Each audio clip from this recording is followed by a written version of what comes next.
अगर हम अपने जीवन में पावर ऑफ सेल्फ डिसिप्लिन को डेवलप करते हैं तो हम भी सक्सेस को हासिल कर सकते हैं। कितने लोग अपनी इनकम को डबल करना चाहते हैं? कितने लोग फाइनेंशियल इंडिपेंडेंस को हासिल करना चाहते हैं? कितने लोग वेट लूज करना चाहते हैं? कितने लोग कर्ज से मुक्ति चाहते हैं? दोस्तों, सक्सेसफुल लोग वो काम करते हैं जिसका रिजल्ट उन्हें पसंद हो। जैसे कि टीवी देखने के बदले कामयाब पढ़ाई करना। वह उन चीज़ों पर काम करते हैं जिसे पूरा करने का उन्हें फ़ायदा हो। वह उसके लिए पूरी कीमत भी भरने के लिए तैयार हो जाते हैं। जबकि अनसक्सेसफुल लोग वो काम करते हैं जो करने में उन्हें अच्छा लगे, जैसे काम या पढ़ाई करने की जगह बैठकर टीवी देखना। ये लोग उन चीज़ों पर ध्यान देते हैं जो करने से उनका टेंशन कम हो। खुद को सक्सेस के रास्ते पर ले जाने के कुछ तरीके हैं। दोस्तों, यहाँ से आपको एक बात तो समझ आ ही रही होगी कि सेल्फ डिसिप्लिन होना कितना ज़रूरी है और इसके कितने सारे फ़ायदे होते हैं। तो दोस्तों, आज हम ऐसे ही एक बुक के बारे में बात करने वाले हैं जिसका नाम है the power of self discipline, no excuses, जिसे ब्रेन ट्रेसी ने लिखा है। तो आइए दोस्तों, जानते हैं कि इस बुक में उन्होंने ऐसा क्या बताया है जिससे आप भी अपने अंदर सेल्फ डिसिप्लिन की एबिलिटी को डेवलप कर सकते हैं। दोस्तों, इस बुक में ऑथर ने कई सारे तरीके बताए हैं जिससे कि आप सेल्फ डिसिप्लिन को अपनी लाइफ में ला सकें और उन्हें प्रैक्टिस करना शुरू कर सकें। तो आइए दोस्तों, जानते हैं ऐसे ही इन्हीं तरीकों के बारे में जो कि ब्रेन ट्रेसी ने इस बुक में बताए हैं। दोस्तों, इस बुक में जो पहला तरीका बताया है वो है make your mind for success. अपने दिमाग को सक्सेस के लिए तैयार करो। जो भी आप बार बार करते हो वह आपकी आदत बन जाती है। फिर एक बार जो आदत बन जाती है उसे तोड़ना मुश्किल होता है। बुरी आदतें जल्दी बन जाती हैं, लेकिन उन आदतों के साथ जीवन भर रहना मुश्किल होता है। अच्छी आदतें बनने में वक्त लगता है, लेकिन एक बार अगर ऐसी आदत बन जाए तो जीवन आसानी से गुजर जाता है। इसलिए सेल्फ डिसिप्लिन यानी अनुशासन की आदत बनाइए। सक्सेसफुल लोग पूरी कीमत एडवांस में भरने के लिए तैयार होते हैं, इसलिए उन्हें एक्सपर्ट से सीखना होता है। दूसरा तरीका दोस्तों जो इस बुक में बताया गया है वो है बिल्ड योर कैरेक्टर। अपने आइडियाज़ को इमेजिन करिए। क्या आपके आइडियाज़ आपके गोल्स हैं? अपने आप का एक फ्यूचर इमेज इमेजिन करिए। उसी इमेज के अकॉर्डिंग आप बिहेव करिए। जब भी आपको लगे कि आप अपने हाईएस्ट वैल्यू के अकॉर्डिंग बिहेव नहीं कर रहे हैं तो रुकिए और खुद को कहिए, मैं ऐसा नहीं हूँ, अगली बार मैं और बेटर करूँगा। ये ठीक ऐसा ही है जैसे आपके दोनों कंधों पर कोई हो, एक तरफ एंजल और दूसरी तरफ शैतान। आप जिस पर ध्यान देते हो आप वह बन जाते हो। तीसरा तरीका जो इस बुक में बताया गया है वो है टेक रिस्पॉन्सिबिलिटी। आप जिम्मेदारियों को उठाइए। आपको उन आदतों को जल्दी छोड़ देना चाहिए जो आपको तोड़ें। उन आदतों को अपनाना चाहिए जो आपको सक्सेस हासिल करने में मदद करें। आप जो चाहें वह पढ़ सकते हैं, जिसे पढ़कर आप अपने उन गोल्स को अचीव कर सकते हैं जो आपने अपने लिए सेट किए हैं। किसी और को ब्लेम करके अपनी जिम्मेदारियों से भागिए मत। अपने नेगेटिव इमोशन से पीछा छुड़ाइए, खासकर अपने गुस्से से। जैसे ही आपको कोई नेगेटिव इमोशन आए तब आप अपने आप से कहो, मैं जिम्मेदार हूँ। ऐसे आप अपने नेगेटिव इमोशंस को पॉजिटिव इमोशंस में बदल पाएंगे। इसी के साथ आता है दोस्तों इस बुक में बताया गया अगला स्टेप जो कि है हैव गोल्स। आपके गोल्स होने बहुत ज़रूरी हैं। अगर आप टारगेट नहीं देखोगे तो उस पर निशाना कैसे लगाओगे? बहुत लोग क्लेम करते हैं कि उनके पास गोल्स हैं।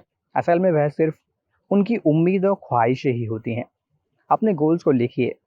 जब हम गोल्स को लिखते हैं तो उन्हें हासिल करने की प्रोबेबिलिटी 10 गुना बढ़ जाती है। फेलियर मैकेनिज्म अपने आप चलता है, जबकि सक्सेस मैकेनिकल गोल से ट्रिगर होता है।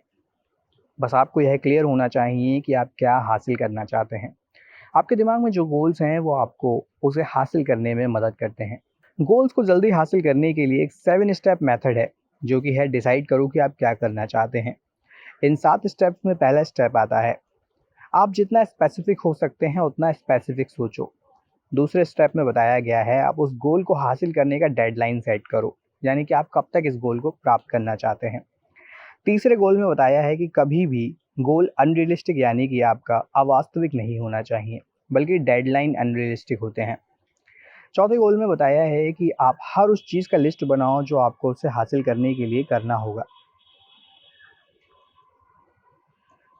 हर उस चीज़ का भी लिस्ट बनाओ जो आपको सीखना होगा। आप उस लिस्ट को सीक्वेंस ऑफ प्रायोरिटी के अनुसार अरेंज करो। पांचवें गोल में कहा गया है अब उस प्लान पर एक्शन लेना शुरू करो बिना टाइम वेस्ट किए। और छठे गोल में कहा गया है हर दिन कुछ ऐसा करो जो आपको आपके गोल की ओर पास ले जाए। वहीं सातवें और लास्ट में गोल में बताया गया है इससे मोमेंटम पैदा करो, फिर धीरे धीरे आपके अंदर सेल्फ डिसिप्लिन बन जाएगा। दोस्तों कुछ और स्टेप इस बुक में बताए गए हैं, जिसमें अगला स्टेप है ग्रो ईच डे। आपकी कमाने की एबिलिटी आपको पैसे कमा कर देती है, इसलिए अपने काम की एबिलिटी को निरंतर बढ़ाते रहिए। हर कोई जो आज टॉप 20% पर है, उन्होंने अपनी शुरुआत बॉटम 20% से की थी। टॉप पर जाने के लिए जीवन भर का सेल्फ डिसिप्लिन होना ज़रूरी है। मेंटल फिटनेस भी फिजिकल फिटनेस की तरह ही होता है, उस पर काम करना भी बहुत ज़रूरी होता है। ज़्यादा कमाने के लिए आपको ज़्यादा पढ़ना होता है। हर चीज़ को सीखा जा सकता है, आप जो चाहो वह सीख सकते हो, जिससे आप अपने गोल्स को हासिल कर सकते हैं। अपनी इनकम का 3% अपने आप पर इन्वेस्ट करिए, अपने आप को एक एप्रिशिएटिंग एसेट बनाइए। हैव करेज यानी कि हिम्मत करिए। हिम्मत का मतलब यह नहीं होता है कि आपको डर नहीं लगता। हिम्मत का मतलब होता है कि आप अपने डर को काबू करना सीखिए। बहादुर इंसान खुद को ट्रेंड करता है डर का सामना करने के लिए, जबकि एक कायर डर को अपने आप को काबू करने देता है। कोई भी डर के साथ पैदा नहीं होता है, इसलिए अपने डर को भुला भी आप सकते हैं। हमें अक्सर हार और गरीबी से डर लगता है, इसलिए लोग रिस्क को अवॉइड करते हैं, वहीं अपॉर्चुनिटीज़ को मिस करते हैं।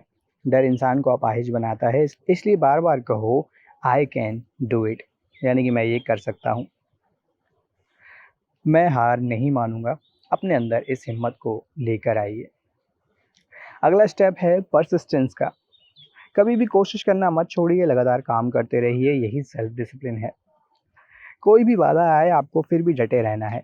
हर बार जब कुछ करने के लिए खुद को अनुशासित करते हो, तो आपका आत्मसम्मान बढ़ता है। इसलिए हर बार खुद को कहिए, मुझे कोई रोक नहीं सकता, मैं कभी हार नहीं मानूंगा। खुद पर अफसोस मत जताइए।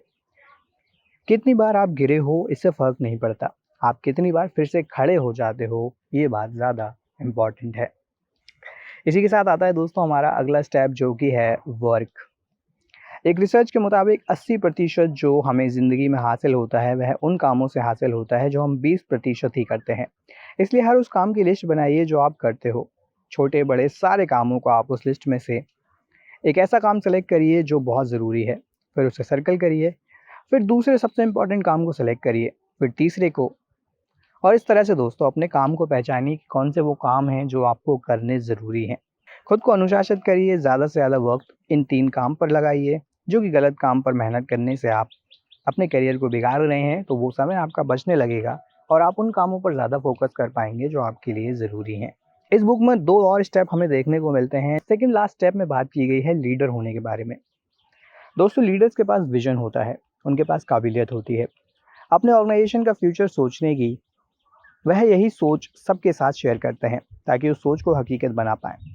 आप लीडर तब बनते हो जब आप रिजल्ट की रिस्पॉन्सिबिलिटी लेते हो। एक लीडर समझता है वह दूसरों के बारे में जो भी कहता है उसे मैग्नीफाई किया जाता है, इसलिए वह सबके सामने तारीफ करता है। जब किसी से प्रॉब्लम हो तो उसे अकेले में बात करता है। वह किसी भी चीज़ को फॉर ग्रांटेड नहीं लेता। वह बहुत सारे सवाल करता है ताकि उन्हें सिचुएशन के बारे में सब कुछ पता हो। वह रिस्पॉन्सिबिलिटी लेता है, ऐसे भी बिहेव करता है जैसे वह ऑर्गेनाइजेशन उनका खुद का हो। सक्सेस की डेफिनेशन ही प्रॉब्लम को सॉल्व करने की क्षमता होती है, तो आप भी अपने अंदर ये क्वालिटी डेवलप ज़रूर करिए। लास्ट में दोस्तों बात की गई है पे योर सेल्फ फर्स्ट के बारे में, यानी कि सबसे पहले आप खुद को पैसे दीजिए। जैसे ही आप कमाते हैं, आप सोचते हैं कि हम इसे खर्च कैसे करें। अक्सर टेम्पररी खुशियों के लिए कुछ लोग शॉपिंग के लिए जाते हैं, जब वह उदास होते हैं, क्योंकि वह खुशी को खरीदने से इक्वेट करते हैं। इसलिए अपने दिमाग को पैसों के लिए वापस श्रिंक करो, सेव करो और इन्वेस्ट करो। सबसे पहले खुद को पैसे दो, कम से कम 10%। अगर आप पहली बार में यह नहीं कर पाते हैं, तो 1% का फॉर्मूला इस्तेमाल कीजिए। 1% इनकम को साइड में रखिए, बाकी बचे हुए 99% में हर महीने जीवन यापन कीजिए। धीरे धीरे हर महीने सेविंग को 1% बढ़ाइए, इससे आपकी उधारी भी धीरे धीरे कम हो जाएगी। तो दोस्तों ये हैं कुछ तरीके जिसे हम सेल्फ डिसिप्लिन की आदत डाल सकते हैं और अपने आप को उन ऊंचाइयों तक ले जा सकते हैं जिनके बारे में हम सिर्फ अभी सोचते हैं या सपने देखते हैं। दोस्तों ये था इस बुक का समरी। ये समरी आपको कैसा लगा हमें कमेंट सेक्शन में कमेंट करके ज़रूर बताइए। वीडियो पसंद आया हो तो लाइक और शेयर करिए और चैनल को सब्सक्राइब ज़रूर करिए। तब तक के लिए आप सभी का धन्यवाद।